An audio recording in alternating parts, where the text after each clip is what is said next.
ዓለም እንድንወርስ ጀነት ቀጣዩን ዓለም እንድንወርስ ጀነትን ሰበብ የሆነልን አካል ስጋዊ ማንነታችንን ሰበብ ከሆነልን አካል በላይ ናቸው። ለዚህ ነው ከወላጆቻችንም ከራሳችንም በላይ የምንወዳቸው። እርሳቸው ሌላው እርሳቸውን ከማንም በላይ እንድትወድ የሚያደርግህ ነገር ምንድን ነው?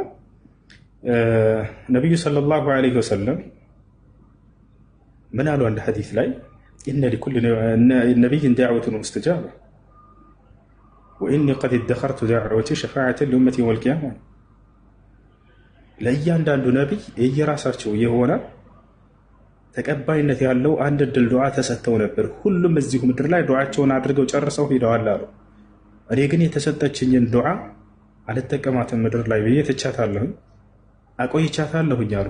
የትንሣኤ ቀን ለትውልዶቼ ምልጃ ላደርጋት ዘንድ አሉ። ተመልከቱ፣ ሸፋዓትን ሊኡመቲ የፍቅር ጥግ ወላሂ ነው። እዚህ ምድር ላይ ለራሳቸው ማድረግ ይችሉ ነበር። ላላላ እኔ ግን ደኸርቱሃ ሊኡመቲ አሉ። እኔ ግን ለኡመቶቼ ለትውልዶቼ አቆይቻታለሁኝ ለእነርሱ ምልጃ እንድትሆንልኝ፣ የዛኔ እሳት እንዳይገቡብኝ፣ የዛኔ እነርሱን ከአምላኬ ጋር ላስታርቅበት። ምን አይነት ፍቅር ነው! ትክክለኛ ወዳጅ ማለት የደስታ ጊዜ አብሮህ የሚሆንና የሚስቅ የሚያጫወትህ ሳይሆን የጭንቅና የመከራህ ጊዜ ከጎኔ የሆነ የሰው ነው አይደለም። በድሎትህ ጊዜ በደስታህ ጊዜማ ሁሉም ወዳጅ ይሆናል እኮ አብረው ይሆናል ጠላትም ሳይቀር። ትክክለኛ ወዳጅህና አፍቃሪህ ግን የምትለየው መቼ ነው?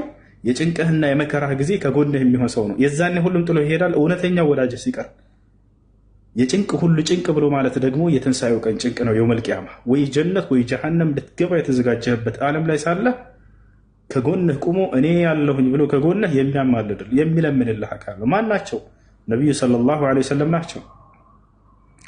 የዛኔ የትንሣኤ ቀን ሰው በጭንቅና በመከራ በተሞላበት ጊዜ ነቢያችን ሰለላሁ ዐለይሂ ወሰለምን አላህ ምን ይላቸዋል? ያ ሙሐመድ ሰል ቱዕጣ፣ ሙሐመድ ሆይ የፈለግከውን ጠይቀኝ እሰጥሃለሁ በሚላቸው ጊዜ ያ ረቢ ኡመቲ ኡመቲ ኡመቲ ሶስት ጊዜ ምን እለዋለሁኝ አሉ። ጌታዬ ስለ ኡመቶቼ ነው የምጠይቅህ፣ ስለ ትውልዶቼ ስለ ትውልዶቼ። ይሄ ነው ፍቅር፣ ይሄ ነው ትክክለኛ እውነተኛ ፍቅር ያ ጀማዓ።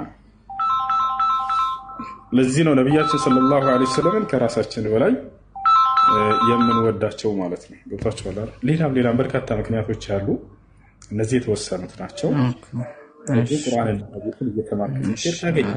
ሌላ ጥያቄ አሁን ማለት በዚህ በምድር ሳለን ማለት ነው እስልምና የምንከተለው ለነፍሳችን ነው። አንደኛው ትክክለኛው መስመር ስለሆነ ማለት ነው። ሌላኛው የህይወታችን መሪ አድርጎ ማለት እንድንከተለው እንደ ማንዋል የሰጠን ቃል ቁርአንን ነው፣ እኔ እስከገባኝ ድረስ ማለት ነው። አሁን በምድር ላይ ሳለን አሁን ለምሳሌ አንድ ክርስቲያን የሙስሊም ያልሆነ ሰው እስልምና ነው ነብያችን ቢናገር እና እንትን ብንለው ብንሰድበው ብንደበድበው ወር የሆነ ነገር ብናደርገው ልክ በፍርዱ ቀን ለኔ ተከራክረህልኛል ብሎ በፍርዱ ቀን ይሸልመናል ወይስ ቁርአንስ በዛ ላይ ምን ይለናል? ምን አይነት እንትን አለው? እሺ በጣም ጥሩ።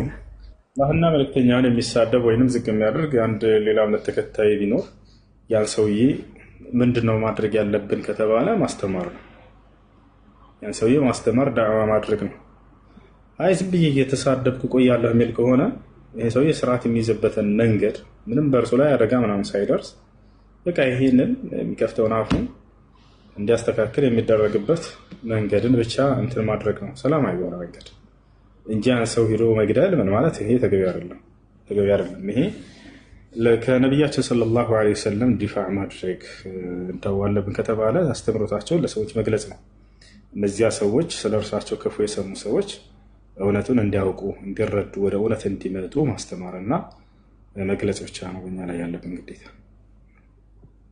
እዛ ባደረገስ ማለት ሰድብና በማታ ምንድነው የኔ እንትን ውጤቱ? ወንጀለኛ ነኝ አይደል? እንድትሰድብ እንድትማታ አለና ይሄን ያዝ። ኦኬ እሺ። ሌላና የመጨረሻው አንድ ይቅርታ በጣም አበዛው። በመስጊዶቻችን ውስጥ ኡስታዞች አሉ። አንዳንድ ኡስታዞች እነሱ ያላዩት ግን ከዚህ በፊት ያደረኩትን ነገር ሲናገሩ እንሰማለን። ያ ማለት እንዲያጋጥሞ ነበር አይደል ምናምን አይነት ነገር የሰጣቸው ጸጋ